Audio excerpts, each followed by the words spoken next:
سلامونه دوستانو، یوه پوښتنه ده، درې واړه معنا یوه ورکوي، خو کوم ځای کې کومه جمله استفاده کیږي. موږ کله چې انفارمل غیر مؤدبانه وایو چې درته تشناب چیرته دی، دا په هر ځای کې استفاده باید نشي، بده خبره ده. و اس دی ټوایلټ یوه طریقه دا ده. بله طریقه دا ده بخښنه غواړم تشناب چیرته دی، دا یو څه فارمل ده، مؤدبانه شکل سره وایو انشلډګون و اس دی ټوایلټ. او بیا چې تاسو دفترونو کې یاستئ یا خاص ځایونو کې یاستئ چې هلته جرمنیان وي، بهرنیان وي، بیا تاسو کولی شئ داسې وایئ: بخښنه غواړم، تاسو راته ویلی شئ یا راته ووایئ تشناب چیرته دی. په الماني ژبه داسې وایو Entschuldigung, könnten Sie mir sagen, wo ist die Toilette؟ بخښنه غواړم، کولی شئ تاسو ماته ووایئ چې تشناب چیرته دی. دا بهترین طریقه ده استفاده ترې وکړئ.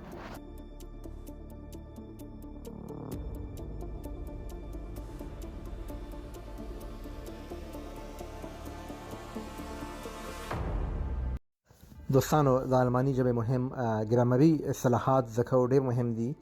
مونږ چې کله وایو د دې لپاره، د دې لپاره په الماني ژبه داسې وایو dafür د دې لپاره. بل مونږ وایو ورسره په الماني ژبه وایو damit. بل مونږ وایو یوازې یا صرف په الماني ژبه وایو nur صرف یا یوازې. بل دا وایي بیا مطلب دان. دا یو ده، تاسو ولیکئ څنګه وایي ځکه په الماني ژبه څنګه وایي، تاسو په کمنټ کې ولیکئ.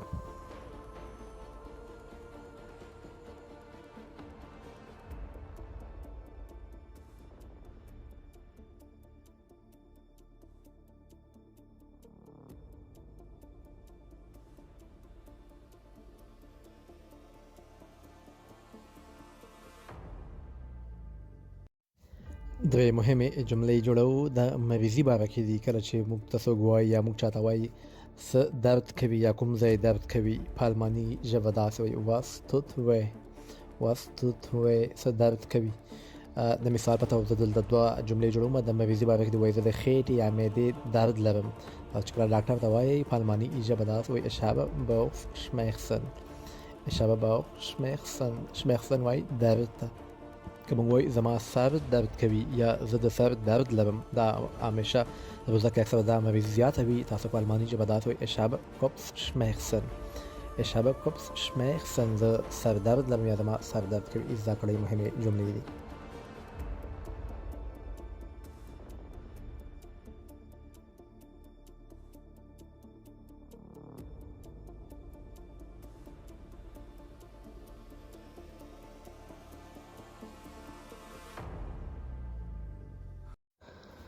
sich vorstellen وایي ځان معرفي کولو ته.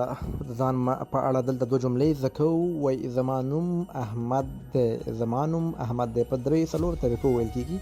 تاسو کوشش کوئ داسې وایي ich heiße احمد یا ich heiße سید. چې ستاسو څه نوم وي هغه وایئ. بیا د فامیلي نوم وي یا تخلص وي. په یوروپ کې اکثره تخلص ډېر زیات استفاده کېږي، حتی چې اول تخلص باندې سړی یادېږي. وایي زما د کورنۍ نوم یا زما تخلص احمدزی دی. داسې وایو په الماني ژبه mein Familienname ist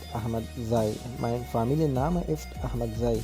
فعلا د ځان په اړه دوه جملې زده کړئ او وروسته به تاسو سره جملې هم اپلوډ کړم.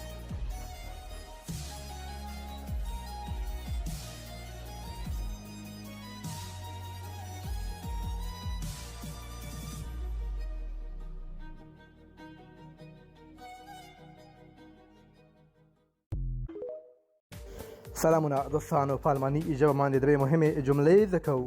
کله چې موږ وایو زه غواړم کور ته تلیفون وکړم یا زنګ وکړم، په الماني ژبه دا جمله داسې وایو ich möchte zu Hause anrufen. بله جمله دا وایي مهرباني وکړئ له ما سره کومک یعنې مرسته وکړئ. دا جمله داسې وایي bitte helft mir. دوستانو، په الماني ژبه موږ یوه جمله بله هم زده کوو. وایي زه وږی یم. دا جمله په الماني ژبه داسې وایي ich habe Hunger. زه وږی یم. تاسو یوه جمله ولیکئ په الماني ژبه څنګه وایي زه تږی یم. دا جمله تاسو په کمنټ کې ولیکئ.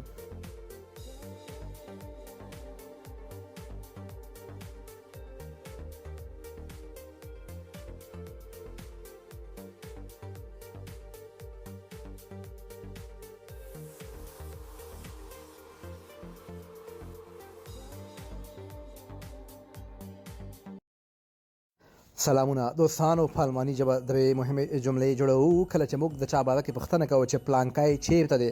د مثال په توګه زه وایم سید محمد یا سید چیرته دی. په الماني ژبه داسې وایي وو است سید، وو است سید.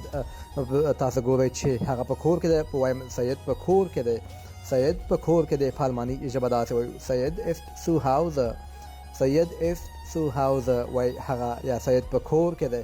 دوستانو په الماني ژبه څنګه وایي سید په کوټه کې دی، سید په کوټه کې دی. تاسو په الماني ژبه دا جمله په کمنټ کې ولیکئ، ګورئ چې څوک دا جمله صحیح لیکي.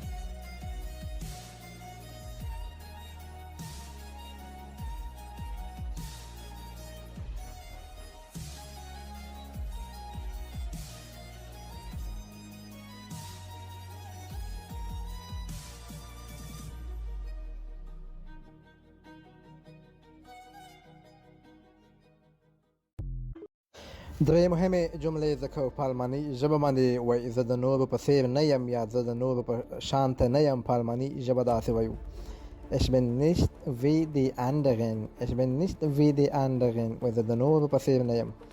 که په الماني ژبه مونږ چاته وایي زه ستا په خوا یم یا زه ستا په طرف یم، په الماني ژبه داسې وایو Ich bin auf deine Seite، Ich bin auf deine Seite. دوستانو په الماني ژبه موږ او تاسو څنګه وایو ته ډېر مهربان یې، ته ډېر ښه یې، مهربان یې. تاسو دا جمله په کمنټ کې ولیکئ، ګورو چې څوک دا جمله په الماني ژبه صحیح لیکي. تاسو کولی شئ یوټیوب چینل ته هم ورشئ، د یوټیوب نوم ده ناصح احمدزی.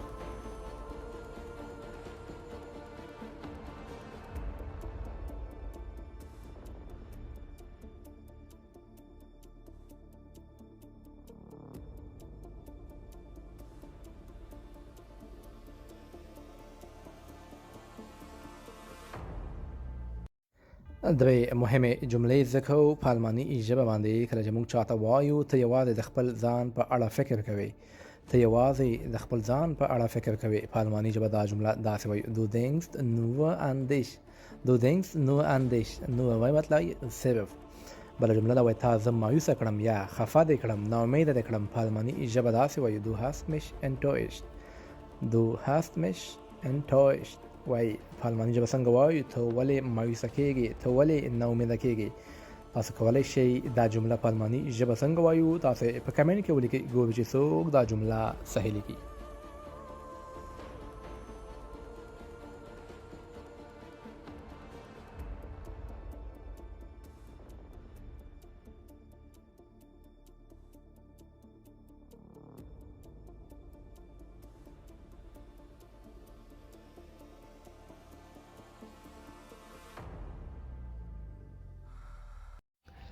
سلامونه دوستانو. راځئ چې په الماني ژبه باندې مهمې جملې زده کړو. تاسو هم ورسره مخامخ کېږئ دلته په هر ځای کې.